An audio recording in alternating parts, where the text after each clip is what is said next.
Hello class 10th। हम लोग क्या पढ़े थे भाई? हम लोग पढ़ रहे थे अपना ट्रिग्नोमेट्रिक फंक्शन। आप सभी का स्वागत है आपके अपने YouTube channel that's called Anshudhar Tiwari. हम लोग बोर्ड परीक्षा की तैयारी कर रहे हैं भाई। हम लोग अपना रिवीजन सेक्शन कंप्लीट कर रहे थे। हम लोग ट्रिग्नोमेट्री ऑलरेडी पढ़ रहे थे, पढ़ चुके थे, हाफ उसका कंप्लीट कर लिए थे। हम लोग का यही पोर्शन चल रहा था जो अभी आपके कॉपी पे लिखा है कि हम लोग कुछ स्पेशल टाइप के एंगल्स के लिए वैल्यूज को फाइंड आउट कर रहे थे, जिसमें हम लोगों ने क्या किया था, 45 डिग्री के लिए ऑलरेडी फाइंड आउट कर लिया था। 45 डिग्री के लिए हम लोग क्या किए थे, हम लोगों ने सबसे पहले एक ऐसा ट्रायंगल लिया था जिसके दो एंगल्स आपके 45 डिग्री हुए। तो ये मेरा हो गया 90 डिग्री। ये एंगल ए और सी, ए बी और सी।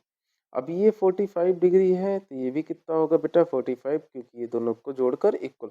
अब इक्वल होने की वजह से ये दोनों के वैल्यू भी कितने रहेंगे, इक्वल। अगर मैं इसको 1 लेता हूँ, इसको 1 लेता हूँ, तो इसकी ये कितना आ जाएगा, √2 आ जाएगा। तो इस तरीके से मैं एंगल ए के लिए जैसे ऑब्जर्व कर रहा हूँ, एंगल ऑफ रेफरेंस आपका एंगल ए है, तो अपना वैल्यू आ गया था साइन ए बराबर 1/√2। क्यों? क्योंकि perpendicular upon hypotenuse. Cos A बराबर, ये भी आपका 1/√2। क्यों? Base upon hypotenuse. Tan A बराबर perpendicular upon base that is equal to 1। इसी का जस्ट अपोजिट कॉसेक ए बराबर, इसका उल्टा कर दो, दैट इज √2। सेक ए, इसका उल्टा कर दीजिए, दैट इज √2।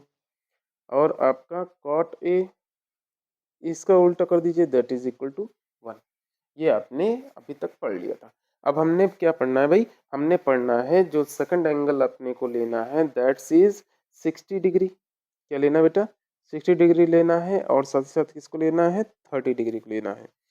पहले 60 डिग्री और 30 डिग्री के लिए मैं एक प्रकार के ट्रायंगल को फॉर्म करता हूँ, तो that is called equilateral triangle. क्या? इक्विलेटरल ट्रायंगल को मैं लेता हूँ। अब इक्विलेटरल ट्रायंगल है तो सभी साइड्स क्या होंगे, ऑल साइड इक्वल। मैं यहाँ पर साइड्स की जो लेंथ है, साइड की जो लेंथ है, उसको कितना ले रहा हूँ बेटा, 2a ले रहा हूँ। कितना ले रहा हूँ, 2a। अब इमेजिन करिएगा, अब यहाँ पर देखिएगा ध्यान से, मैंने एक ऐसा ट्रायंगल ले लिया जिसके तीनों साइड की लेंथ है 2a, 2a और 2a। अब इक्विलेटरल है तो सभी एंगल भी इक्वल होंगे, that is 60 degree, that is 60 degree and this is 60 degree. अब इसका मैं एंगल बाइसेक्टर एक बनाकर यहाँ पर गिराता हूँ, जो कि इस लाइन पर, इसके सामने वाले, अब ये ए है, बी है और सी। मैं सी से क्या कर रहा हूँ, एंगल बाइसेक्टर गिरा रहा हूँ, जो लाइन ए बी को क्या कर रही है बेटा, परपेंडिकुलर बाइसेक्ट कर रही है। क्या कर रही है, परपेंडिकुलर बाइसेक्ट कर रही है। कौन कर रहा है भाई? ये कर रहा है आपका सी डी। कौन कर रहा है? C D. सी डी आपका परपेंडिकुलर बाइसेक्ट करेगा।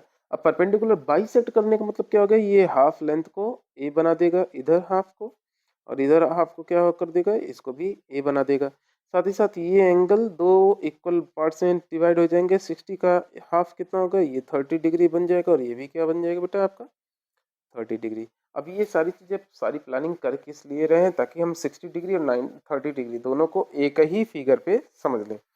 तो बात करते हैं अब ट्रायंगल के। मैं इतने से पोर्शन को ले रहा हूँ, इतने से पोर्शन को मैं यहाँ पर ड्रॉ कर दे रहा हूँ, क्लियर आपको दिखता रहे। शुरुआत में हमने इसकी टोटल लेंथ ली थी बेटा 2a।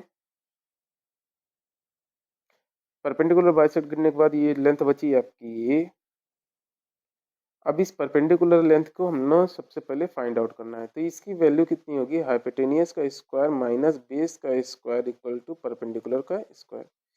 हाइपोटेनियस की लेंथ है 2a, 2a का स्क्वायर कर देंगे, बेस का square that is a square equal to perpendicular का स्क्वायर। ये बन जाएगा 4a square minus a square equal to perpendicular का स्क्वायर। इस तरीके से ये बन गया 3a स्क्वायर बराबर परपेंडिकुलर का स्क्वायर, और परपेंडिकुलर आ गया a√3। ठीक ना? ये लेंथ कितनी आ गई बेटा, ये लेंथ मैं इसको रेड पेन से मेंशन कर दे रहा हूँ ताकि आपको कंफ्यूजन ना हो। ये आ गई a√3 आ गई। ये एंगल कितना है आपका, 60 डिग्री है। ये एंगल कितना है बेटा, ये 30 डिग्री है। अब ये था ए, ये था डी, और ये था सी। ठीक है, समझिएगा। अब मैं अगर मैं एक रेफरेंस में देख रहा हूँ, किसके रेफरेंस में? एक रेफरेंस में दे रख रहा हूँ, तो साइन ए बराबर क्या होगा? That is perpendicular upon hypotenuse, ये हो जाएगा a√3 upon 2a। Cos A बराबर क्या होगा? That is equal to base upon hypotenuse a upon 2a। And tan A बराबर क्या होगा? Perpendicular upon base a√3 upon a। और इसी का जस्ट उल्टा कौन होता है बेटा? कॉसेक ए। इसका उल्टा कर दीजिए 2a अपॉन a√3 और सेक ए, ये हो जाएगा 2a अपॉन a और कॉट ए, ये हो जाएगा a अपॉन a√। सिंप्लीफाई करेंगे, कॉमन पोर्शन को आप कैंसिल आउट करते जाएंगे, सभी में कैंसिल आउट करने के बाद क्या वैल्यू मिलेगा मैं उसको नोट कर दे रहा हूँ। सभी में कैंसिल आउट करने के बाद यहाँ पर साइन की वैल्यू आ गई बेटा √3/2। यहाँ लिख दे रहा हूँ √3/2 आ गया, दिख रहा है ना भाई? हाँ दिख रहा है। ऐसे ही इसकी कॉस ए की वैल्यू आ गई 1/2, यानी कि, और यहाँ पर ये आ गया √3, ये आ गया 1/2 अपॉन √3, ये आ गया बेटा 2, ये आ गया 1/√3। एक्चुअल में ये ए की वैल्यू यहाँ पर है क्या? ए बराबर है यहाँ पे 60 डिग्री है, तो सभी 60 को यहाँ पे रिप्लेस कर दीजिएगा। साइन 60 इक्वल टू √3/2, कॉस 60 बराबर 1/2, टेन 60 बराबर √3, कॉसेक 60 बराबर 2/√3 और इसी तरीके से सेक 60 बराबर 2, कॉट 60 बराबर 1/√3। अब मैं इसी को देखने का नजरिया बदल दे रहा हूँ, इसको ऐसे रख दे रहा हूँ, ऐसे। ये है, ये आपका मैंने बना लिया, किसको? सी को बना लिया, ठीक है, समझते हैं। इसको सी मान लिया। अब सी मानते ही ये वाला जो था परपेंडिकुलर वो किस में चला गया बेटा? बेस में चला गया, a√3, ठीक है। डी आपका तो ये परपेंडिकुलर ही रहेगा और ये चला गया ऊपर आपके, ठीक है। ये आपका हो गया 30 डिग्री, ये आपका है 60 डिग्री, ठीक, ये आपका परपेंडिकुलर है। इसकी लेंथ आपकी a√3 थी। आप जैसे ही इसको, इसके बगल में ये लेंथ है कितनी? a है। जो बेस था वो किस में कन्वर्ट हो गया? परपेंडिकुलर में। जो हाइपोटेनियस तो वो तो हाइपोटेनियस ही रहेगा, 2a। तो यहाँ पर साइन सी और सी बराबर कितना है बेटा? यहाँ पर सी बराबर मैं मेंशन कर दे रहा हूँ, सी बराबर है 30 डिग्री। अब 30 डिग्री के लिए हम लोग फाइंड आउट करने जा रहे हैं। तो साइन सी बराबर कितना हो जाएगा बेटा? Perpendicular upon hypotenuse a upon 2a, that is 1/2। Sine 30 का, साइन 30 बराबर 1/2। कॉस 30 इसी प्रकार से बेस अपॉन हाइपोटेनियस, बेस ए कैंसिल हो गया, ये आ गया √3। टेन 30, ये आ गया बेटा, यहाँ पर देखिएगा कितना? परपेंडिकुलर अपन बेस 1/√3, कितना है? 1/√3। कहीं मिस्टेक हो रहा है क्या मेरे से? एक बार रुकिएगा तो। सही तो है, सही है, सही है। यहाँ पर थोड़ा सा मिस्टेक हो रहा था, ये हाइपोटेनियस है, यहाँ पर डिनोमिनेटर में 2 होना चाहिए। कॉट इसका उल्टा, कॉट 30 बराबर √3, कॉसेक 30, कॉसेक 30 बराबर 2 एंड सेक 30 बराबर 2/√3। आई थिंक आपको ये चीज़ें समझ में तो आ गई होंगी, नहीं आई हैं? ये देखिए मैंने सारी चीज़ें नोट कर दी हैं, आप इसको गौर से देखेंगे, ठीक है। अब हमारा 2 वैल्यूज बचे हैं special conditions, one is 0 degree and one is 90 degree, ठीक। दोनों को जल्दी से समझेंगे और समझने के बाद इसको क्लियर आउट कर देंगे, ठीक है। देखिएगा, ये जैसे मैं फिगर इसको ड्रॉ कर रहा हूँ कि मैंने क्या किया है, ये देखिएगा। एक्चुअल में आप एंगल ऑफ रेफरेंस क्या होता है? ये ए है, ये बी है और ये सी है, ये थीटा है। मैं कह रहा हूँ यहाँ पर ए बराबर कितना लेना है आपको? 0 डिग्री लेना है। कितना लेना है? 0 डिग्री। अब ये 0 डिग्री होगा कब? जब ये लाइन, ये वाली जो लाइन है BC, वो क्या करे, धीरे धीरे धीरे धीरे मूव करता हुआ इसी के ऊपर ओवरलैप कर जाए। क्या कर जाए? ओवरलैप। तो जो बेस है और जो परपेंडिकुलर है, इन दोनों के बीच का जो एंगल बन जाएगा वो कितना बन जाएगा? 0। वहीं पर दूसरा वाला सिचुएशन यहीं पर ड्रॉ कर दे रहा हूँ। दूसरा सिचुएशन आपका ए बी सी। अगर अगर ये बेस क्या करे बेटा, ये बेस आपका उठकर ये पूरा पूरा ओवरलैप कर जाए, यानी कि ए और इस और इसके बीच की जो एंगल बन जाए वो कितना बन जाए? 90 डिग्री। यहाँ पर तो थीटा बराबर ए बराबर 0 आ गया, यहाँ पर ए बराबर कितना आ जाएगा बेटा? 90 डिग्री जब आ जाए तो यही दो चीजें अपने समझ गए। तो ऐसा सिचुएशन में होगा क्या? ऐसे सिचुएशन में जब आप बेस को परपेंडिकुलर को बेस पे ले आकर रख देंगे, तो परपेंडिकुलर की वैल्यू तो क्या हो गई? नील हो गई ना। क्या हो गई? नील हो गई, 0 हो गई। तो ऐसे में डायरेक्ट आपने याद कर लेना है। तो साइन 0 बराबर कितना होता है बेटा? परपेंडिकुलर आपका खत्म, वो बेस में चला गया, और बेस अपन यानी कि 0/0। 0 अपन कुछ भी हो तो मेरे को मतलब नहीं है। साइन 0 बराबर 0। बेस क्या है? ये कॉस 0।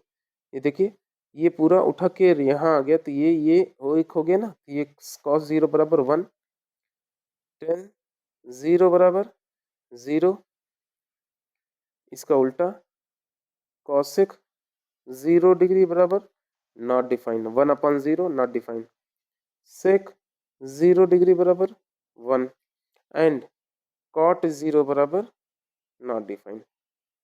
ठीक है। इसी तरीके से 90 डिग्री के लिए साइन 90 डिग्री बराबर होता है 1, कॉस 90 डिग्री बराबर होता है 0, टेन 90 डिग्री बराबर होता है बेटा आपका साइन अपॉन कॉस। ये वाला तुरंत आपके दिमाग में आना चाहिए भी कि आपका टेन को आप डिफाइन नहीं कर पाओगे, कारण है कि आप यहाँ पर वैल्यू को फाइंड आउट नहीं कर सकते। अब ऐसे में 1/0 बनती है, ये किस में कन्वर्ट हो जाएगा? इन्फिनिटी में। कॉसेक 90 डिग्री बराबर 1, सेक 90 डिग्री बराबर नॉट डिफाइंड एंड टेन की जगह पे कॉट 90 डिग्री बराबर 0। बस इतना सा वैल्यू आपने क्या करना है बेटा? याद रखना है। चलिए, मेरे ख्याल से इसको तो आपने समझ लिया होगा। चलिए नेक्स्ट पेज पे पहुंचते हैं। नेक्स्ट पेज पे तैयारी करते हैं हम लोग। कुछ ट्रिग्नोमेट्रिक आइडेंटिटीज आपको पढ़नी थी। क्या पढ़नी थी भाई? कुछ ट्रिग्नोमेट्रिक, सॉरी डिस्टर्ब हो गया सारा सिस्टम। वेट अ सेकेंड बेटा। चलिए, कुछ ट्रिग्नोमेट्रिक आइडेंटिटीज आपने पढ़नी है, उन आइडेंटिटीज के बारे में हम लोग सुनेंगे। तो बाबू अपने पास 3 ट्रिग्नोमेट्रिक आइडेंटिटीज हैं। कितनी है? 3 है। अब वो तीनों कौन कौन सी हैं? तो बात आती है ये तीनों के बारे में सोचते हैं हम लोग। चलिए, मैं एक ट्रायंगल ले रहा हूँ। ठीक है, ये ए है, ये बी है और ये सी। हम पढ़ने क्या जा रहे हैं? हम लोग पढ़ने जा रहे हैं ट्रिग्नोमेट्रिक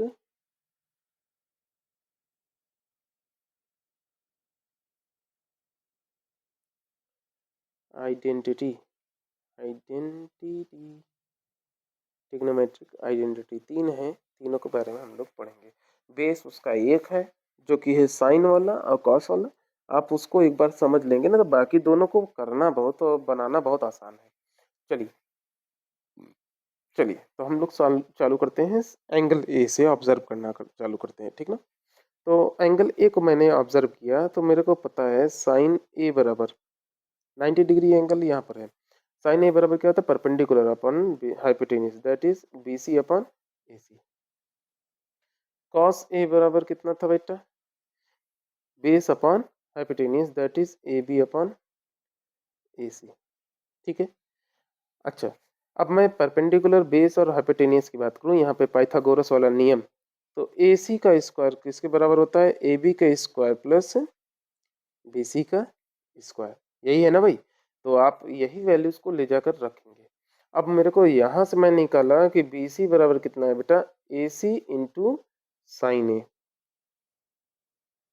ठीक है। और यहाँ से निकाला ए बी बराबर क्या है?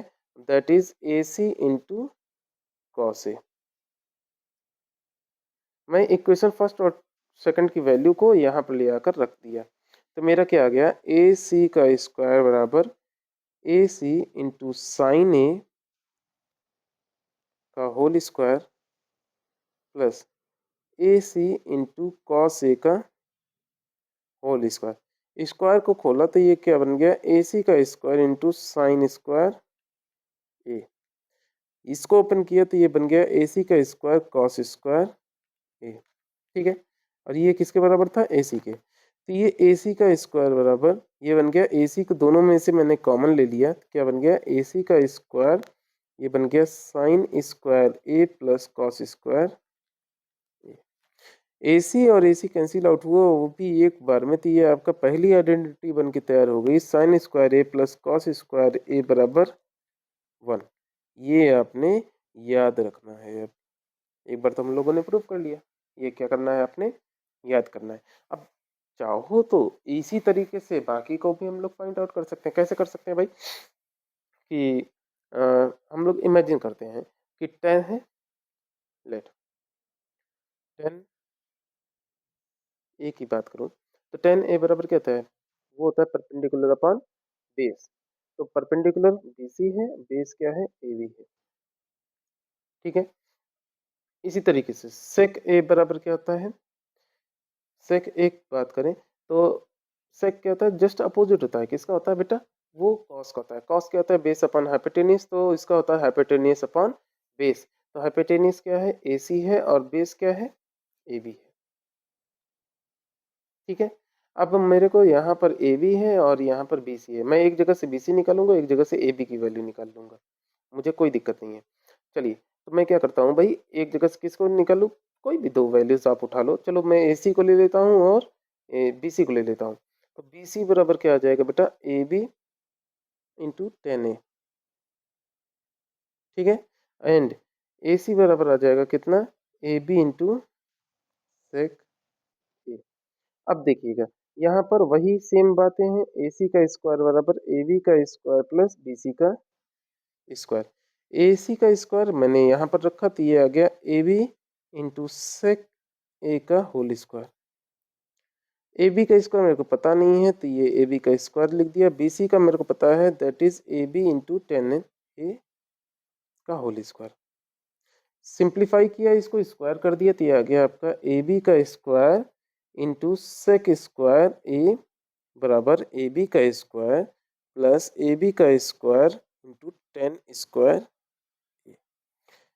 यहाँ पर हो गया ए बी का square into sec square A बराबर ए बी दोनों जगह से कॉमन ले लिया तो आ गया ए बी का square, that is 1 plus 10 square. A B का स्क्वायर और ए बी का स्क्वायर कैंसिल आउट हो गए वन टाइम, ये आपका वैल्यू आ गया second identity, that is 1 plus 10 square A बराबर सेक स्क्वायर। ठीक है ना। अब तीसरा वाला मैं प्रूफ नहीं करूंगा, तीसरा वाला आपने डायरेक्टली याद रखना है। तीसरा है आपका इसी का just opposite, that is 1 plus cot square A बराबर कॉसिक स्क्वायर। ये तीन आइडेंटिटीज हैं जो आपने याद रखना है हमेशा के लिए। ठीक है ना, ये तीनों आइडेंटिटीज मुझे लगता है कि आप लोग इसके जब फॉर्मेशन को एक बार सीख लीजिए ना तो ये जीवन भर के लिए हो जाता है, कभी आप भूलोगे ही नहीं। आप प्रयास भी करोगे तब भी नहीं भूल पाओगे। तो एक बार इसको पढ़िएगा ईमानदारी के साथ, क्योंकि भाई आपने ही देना है पेपर, पेपर देंगे आप, रिजल्ट चाहिए आपको, उससे भविष्य सुधरेगा आपका। तो चलिए, माता पिता के आशीर्वाद के साथ आज की कक्षा को यहीं पर समाप्त करते हैं और उम्मीद रखते हैं कि आप लोग इसको बहुत अच्छे तरीके से पढ़ लिए होंगे। अब आपकी बेसिक रिस्पॉन्सिबिलिटी गुरु दक्षिणा आज फिर से, कि सभी लोग चैनल को लाइक सब्सक्राइब जरूर करेंगे, अपने दोस्त यार से शेयर करेंगे। अपने चैनल, ये हमारा अपना नहीं है, ये मेरा नहीं है, ये हम सभी का है। तो हम लोग क्या करेंगे भाई, इस चैनल की रीच को बढ़ाएंगे ताकि ज़्यादा से ज़्यादा अच्छे तरीके से मेहनत करने के लिए मोटिवेशन मिल सके। चलिए, आप सभी का धन्यवाद कक्षा को जारी रखने के लिए। ऐसे ही पढ़ते रहिए, आगे बढ़ते रहिए। Thank you.